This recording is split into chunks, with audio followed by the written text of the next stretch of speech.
seeing a bit of tongue or whatever. So I'm going to put in a blank keyframe there, paste my stuff back in, and for these sort of sounds I use these mouths. This is for the loudest sort of sound, and this is just when it's opening. And these are like your bare minimum mouths that you'd need to actually work with any sound. You can make other mouths, but this is the bare minimum that you'd need.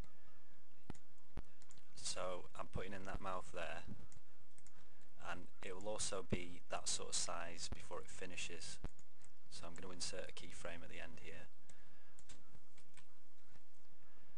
And I'm also going to keep this mouth that I started with in between this point here,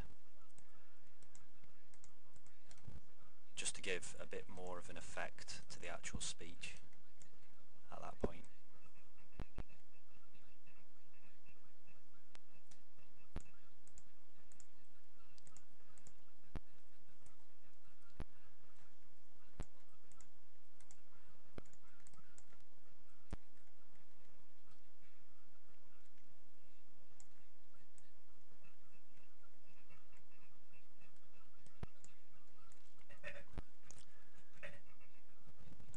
So now I just need the loudest point, which is there.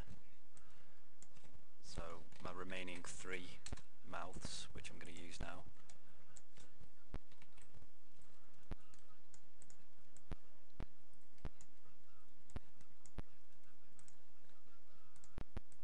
And I'm going to have the loudest mouth on just for the biggest part of the waveform.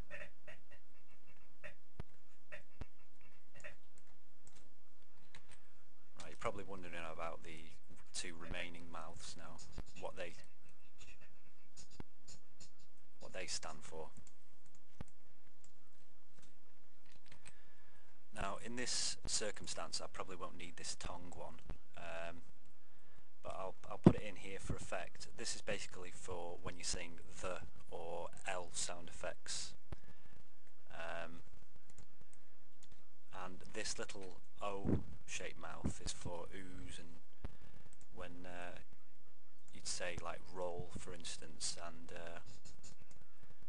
you can sort of mess around and look at yourself in the mirror when you're saying certain words, but they basically stand for different phonetic sounds, and it doesn't matter if you get things wrong and put in a mouth that doesn't actually match up, because if it's speaking at a fast rate like this, then you're not really going to notice it.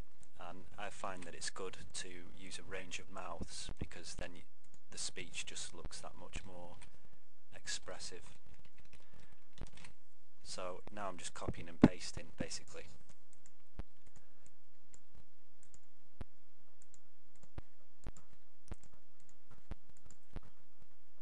And then it's slightly louder here, so I'm just going to put in one more mouth of that caliber.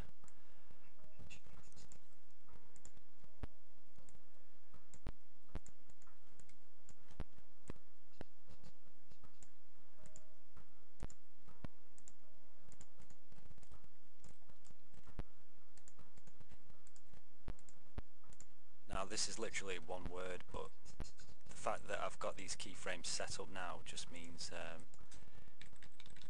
if I had a repeat of certain sounds I could just paste those frames. So sometimes I insert a teethy mouth and just figure out whenever it's not talking to insert keyframes, and then just literally do one mouth at a time, and before you know it you've finished the whole speech, and then you can just preview it and see how it looks.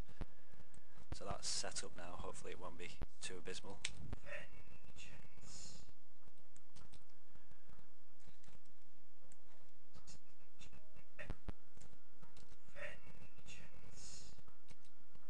A bit over the top on the second part, but you get the idea with that.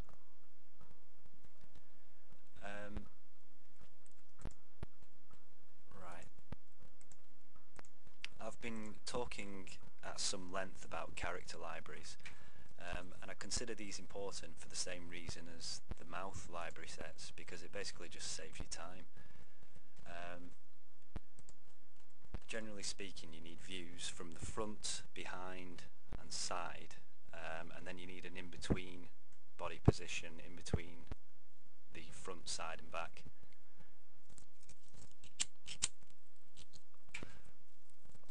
should notice with the characters that different parts of the face or the body actually moves round the body as it progresses. For instance, if you look at the arm here, it's kind of lined up face on there, and then the arm actually comes round to the centre of the body and then starts to disappear behind it.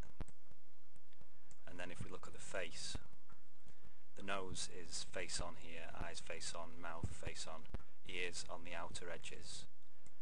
And then this ear starts to come forward as this one goes back, and the eyes move round, the nose starts to move round, until the nose is actually on the edge on the right, and the ears are kind of in the middle of the whole head.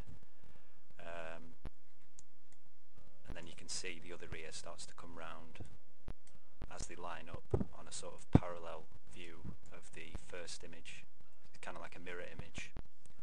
I've also used different lines to actually identify key points on the body as they're moving round.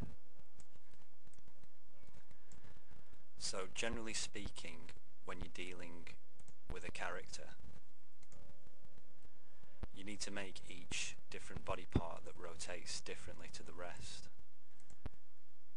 So from top to bottom, I suggest you have a head, a neck, a torso, pelvis,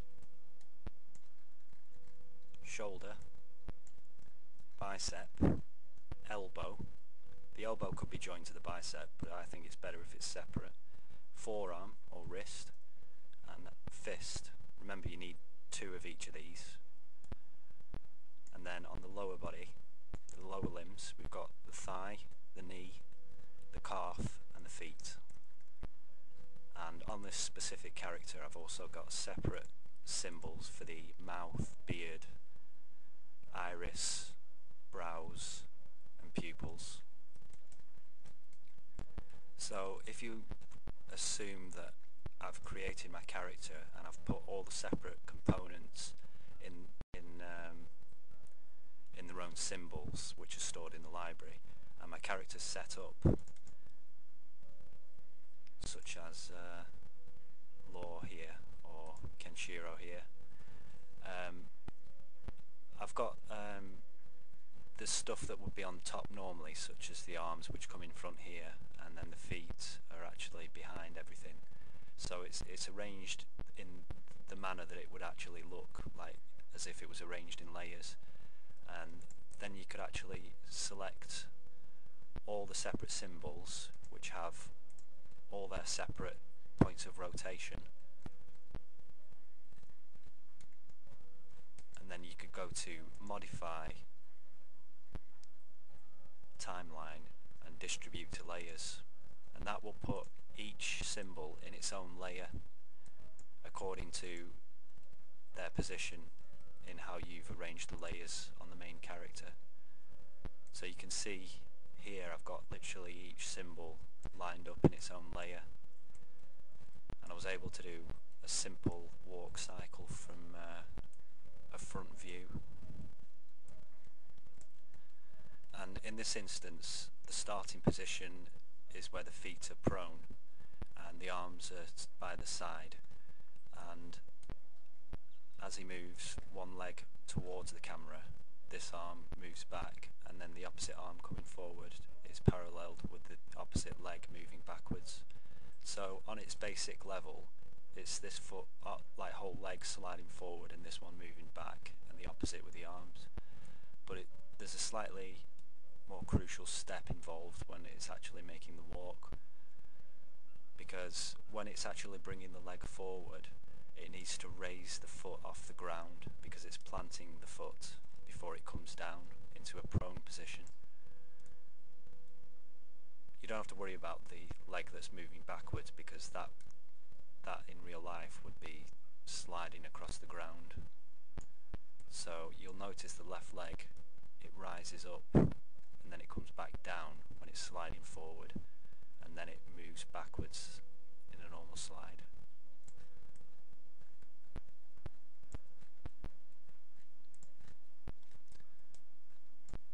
So lock all these layers and save the symbol, you should be able to play the forward animation simply. I also screwed around with the brightness and the darkness of symbols. As they're moving forward they get brighter, as they're moving backwards they get darker. And you'll notice how the height actually changes when the leg's at its straightest point. And then you can do pretty much the same thing with a view from behind. And in this case I combined motion tweens with frame by frame animation on the actual clothing. So the actual turban here and the cloak are in their own symbol and they're animated. So as the arms and legs are moving back and forth as they would, the turban and cloak are sort of blowing in the wind. So it's very simple that, but it's quite effective.